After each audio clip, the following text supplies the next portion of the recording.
Thank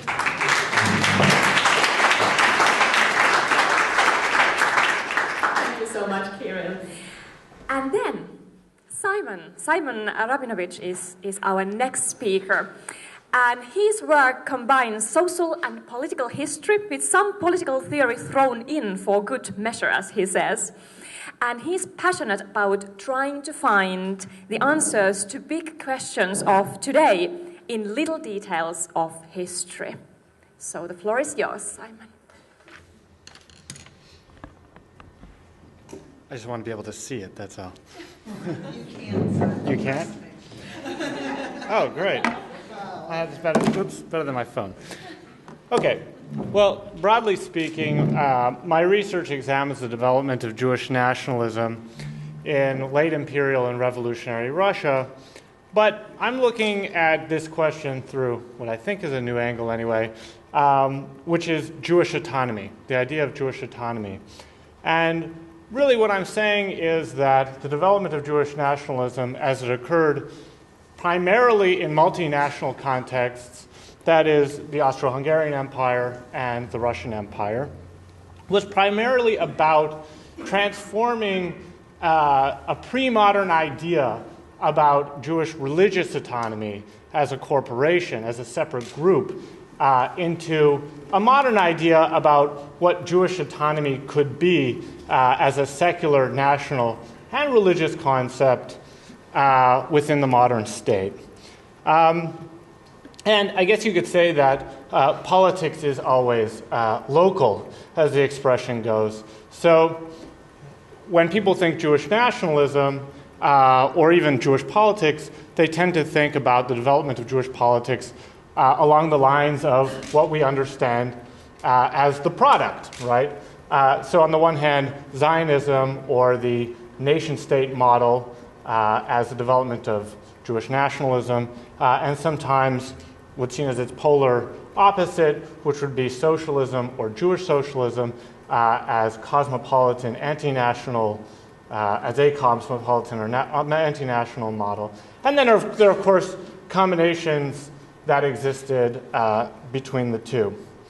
But what I'm arguing is actually that the catalyst for the most pressing issues in the development of Jewish nationalism and actually Jewish politics was that Jews were adapting to a changing legal landscape where other nationalities and religious groups within the states that they were living were starting to make demands for their rights as collectives.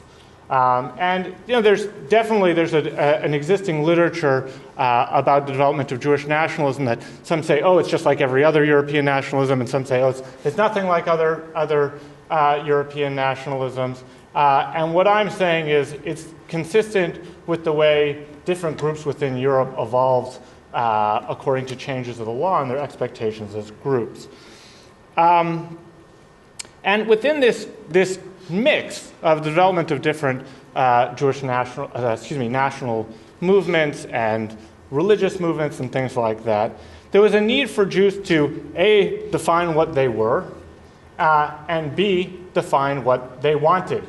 And this could take turns that are not particularly well remembered today, but at the time were very important. And so my best example is from right here in Helsinki, actually, and the argument that politics is always local. Well, to contest the second Duma elections in 1906, the Russian Zionists decided to form a party. The Russian Zionist organization needed to get together in a place and create a platform, and they did it right here in Helsinki. And the Helsingfors platform, as they called it, became the guiding document for Zionist politics in the late Russian Empire.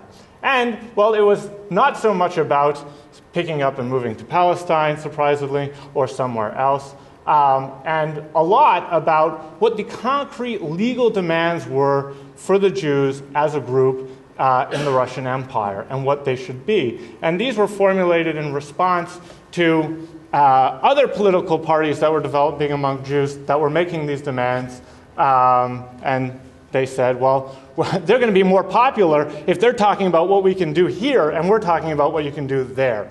And that was really the origins of Russian Zionism. So what's the use? Well, ideas about how to use territorial or non-territorial autonomy as a way of solving national conflicts in multinational areas are still floating around.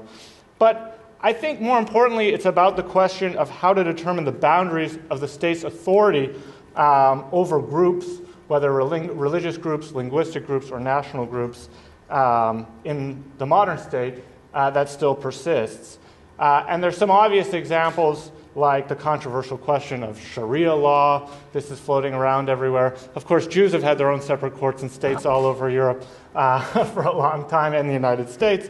But also less obvious questions about the funding by states of educational institutions, communal welfare institutions, and how they raise money and what functions they have within a state.